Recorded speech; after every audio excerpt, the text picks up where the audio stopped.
So guys আজকে মুড়ি পাট্টি হয়েছে, এখানে মুড়ি বানানো হয়ে গেছে গা।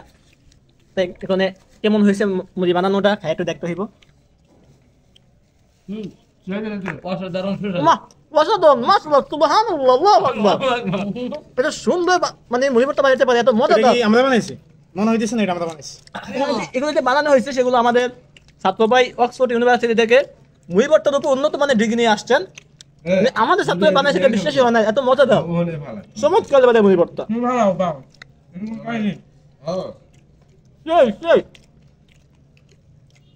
স্বাদ বলে বোঝানোর মতো না, এত স্বাদ। এই ধরনের মুড়ি পাট্টা আপনি পেতে হলে অন্যদের.com যোগাযোগ করতে পারেন। আমাদের মুড়ি পার্টির পরে স্পেশাল একটা পানীয় পানির একটা টেস্ট করে কেমন হয়েছে। পাকিস্তান থেকে আসা পানি, নতুন পানি। সুবহানাল্লাহ আলহামদুলিল্লাহ, সেই চমৎকার। আমার জীবনে কোনো এমন পানি খাই নাই, এটা যদিও মধুর মতো দেখতে, অনেক চমৎকার। মাশাআল্লাহ মাশাআল্লাহ।